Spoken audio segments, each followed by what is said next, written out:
एक समय था जब अमन और रिया का घर हंसी ठहाकों और छोटी छोटी नोक-झोंक से गुलजार रहता था। उनकी शादी को 5 साल हो गए थे और अब रिया को लगता था जैसे उनके रिश्ते से सारे रंग उड़ दह गए हैं।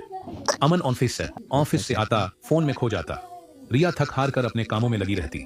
बातचीत सिर्फ खाना बना है या ठीक हो तक सिमट कर रह गई थी। रिया को लग रहा था जैसे अमन को अब उसकी कोई परवाह नहीं। उसका दिल दुखता, पर वो क्या कहती ये समझ नहीं आता था। एक दिन रिया अपने पुराने दोस्त एक माली राघव से मिलने गई। राघव अपने छोटे से बगीचे में मिट्टी से खेल रहा था। रिया ने उसे अपनी उदासी बताई। राघव, उसने कहा, मुझे लगता है अमन मुझसे बोर हो गया है, अब उसे मेरी परवाह नहीं।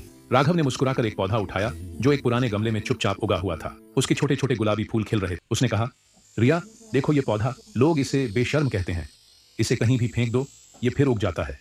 कोई इसे खास नहीं मानता, पर इसकी ताकत यह है कि ये कभी हार नहीं मानता, ये हमेशा कोशिश करता है। रिया ने भौहें चढ़ाई। इससे मेरे रिश्ते का क्या मतलब? राघव ने धीरे से कहा, तुम्हारे रिश्ते में भी यही बेशर्मी चाहिए। प्यार को कभी शर्मिंदा मत होने दो। तुम दोनों ने अपनी छोटी छोटी बातों में, छोटी छोटी कोशिशों में प्यार दिखाना बंद कर दिया है। ये पौधा जो इतना साधारण लगता है हमें सिखाता है कि रिश्ते को जीवित रखने के लिए लगातार और बिना रुके प्रयास करना पड़ता है। तुम्हें अपने प्यार के लिए बेशर्म बनना होगा।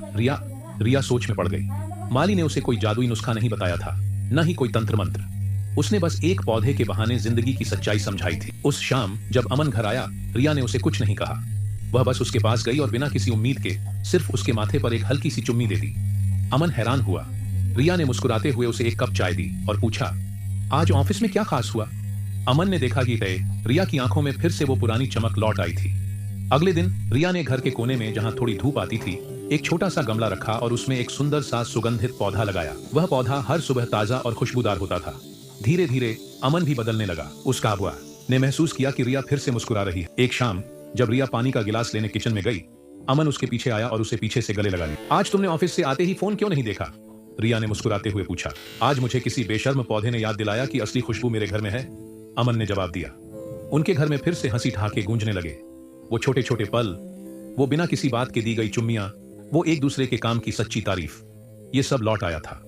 रिया ने समझा, पत्नी को किसी मंत्र से दीवाना नहीं बनाया जाता, उसे दीवाना बनाया जाता है उस बेशर्म प्यार से जो कभी हार नहीं मानता, जो कभी शर्मिंदा नहीं होता।